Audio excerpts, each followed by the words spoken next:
गांव की आखिरी सरहद पर, जहां विकास की कच्ची सड़क खेतों की धूल में अपनी पहचान खो देती थी, वहीं गुलाबी की ढहती हुई झोंपड़ी थी।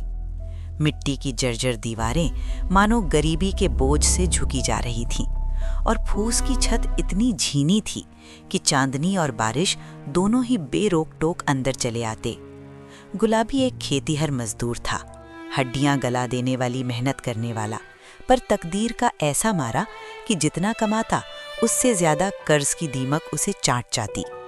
पौ फटने से पहले ही गुलाबी अपनी कुदाल कंधे पर रख निकल पड़ता। उसके फटे हुए कुर्ते से झांकती पसलियां उसकी मेहनत की गवाही देती थीं, पर उन धंसी हुई आंखों में एक छोटा सा चिराग जलता था, अपनी बेटी मुन्नी को पढ़ाने का सपना। मुन्नी, जिसकी आंखों में कौतूहल का समंदर था। जब वो जमींदार के लड़कों को तख्ती और बस्ता लिए स्कूल जाते देखती तो उसके मासूम मन में हूंक सी उठती। वो अक्सर पूछती, बाबूजी, क्या मैं कभी बड़े स्कूल नहीं जाऊंगी? गुलाबी एक लंबी सांस खींच कर रह जाता। वो कहता, पढ़ेगी बिटिया, तू भी पढ़ेगी। पर उसकी आवाज में वो विश्वास न था जो एक पिता के वादे को ढाल बनाता है। उसे मालूम था कि जिस घर में चूल्हा जलना भी खुदा की रहमत पर निर्भर हो, वहां किताबों का आना किसी करिश्मे से कम न होगा। एक दिन गांव के रईस ठाकुर राम सिंह ने अपनी बैठक से दहाड़ लगाई। ओ गुलाबी, सुन, कल मेरे ऊसर वाले खेत में हल चलाना है।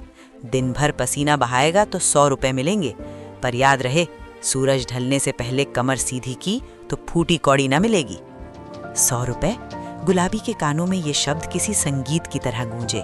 उसके दिमाग में तुरंत मुन्नी की नई फ्रॉक और उन किताबों की तस्वीर उभर आई जिनकी खुशबू वह अक्सर दुकानों के बाहर से लिया करता था। उसने मन ही मन हिसाब लगाया, 100 रुपए में तो मुन्नी की पढ़ाई की बुनियाद रखी जा सकती है। अगले दिन अभी तारों की छांव बाकी थी कि गुलाबी खेत में था। दोपहर की लू चली, सूरज ने आग के गोले बरसाए, पर गुलाबी की कुदाल पत्थर सी सख्त जमीन पर बिजली की तरह गिर रही थी। उसके बदन से पसीना ऐसे बह रहा था मानो कोई सोता फूट पड़ा हो। दोपहर को जब पेट में भूख के चूहे दौड़ने लगे तो उसने अंगोछे में बंधी सूखी रोटियां निकाली। न साग, न अचार, बस पानी का एक घूंट और मुन्नी का चेहरा, यही उसका संबल था। शाम की लालिमा जब आसमान पर छाई तो गुलाबी की देह शिथिल हो चुकी थी।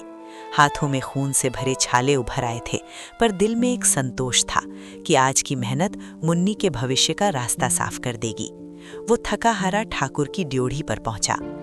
ठाकुर साहब हुक्के की गुड़गुड़ाहट के बीच किसी मुसाहिब से गुफ्तगू कर रहे थे। गुलाबी को देखकर बोले, काम निपटा दिया? जी सरकार, पूरा खेत जोत दिया है, गुलाबी ने हाथ जोड़कर विनीत स्वर में कहा।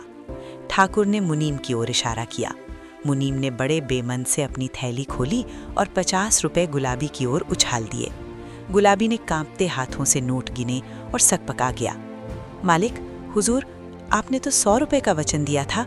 गुलाबी की आवाज गले में ही फंस गई। ठाकुर ने एक तिरस्कार भरी नजर डाली और बोले, 100 रुपए पूरे दिन के काम के होते हैं। तूने दोपहर में पेड़ की छांव तले रोटी खाई थी, आधा घंटा वहां बर्बाद किया, उसका हर्जाना कौन भरेगा? भाग यहां से, ज्यादा जबान न लड़ा। गुलाबी सन्न रह गया। वो जानता था कि इस नाइंसाफी के खिलाफ कोई पंचायत नहीं बैठेगी। बड़े लोगों की भूल मर्यादा होती है और गरीब की जरूरत मजबूरी। वो चुपचाप सिर झुकाए बाहर निकल आया। उसकी आंखों में आंसू नहीं थे, बस एक भयावह हालीपन था। घर पहुंचते ही मुन्नी दौड़ कर आई। बाबूजी, क्या आज मेरी किताबें आ गईं? गुलाबी ने उसे अपनी छाती से भींच लिया। उसकी रूह कांप उठी। वो बोला, नहीं बेटी, इस बार शहर में किताबें खत्म हो गई थीं, अगली बार पक्का लाऊंगा। मुन्नी ने पिता के चेहरे की धूल देखी, उसके छालों को देखा और खामोश हो गई। गरीबी ने उसे उम्र से पहले ही वो समझ दे दी थी जो बड़े बड़े विद्वानों को नहीं मिलती। उसने फिर कभी नहीं पूछा। उस रात गुलाबी फूस की छत से झांकते तारों को देखता रहा। उसे लगा ऊपर बैठा वो विधाता भी उस ठाकुर जैसा ही निर्दयी है, जो सपने दिखाता तो है पर उन्हें पूरा करने की कीमत गरीब की जान से वसूलता है। पर फिर भी उसने हार नहीं मानी। इंसान की सबसे बड़ी विडंबना यही है कि वो टूट सकता है पर उम्मीद का दामन नहीं छोड़ता।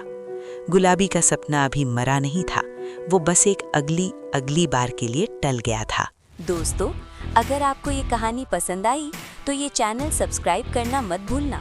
और हाँ, कहानी को लाइक करके कमेंट में ये जरूर बताना कैसी लगी।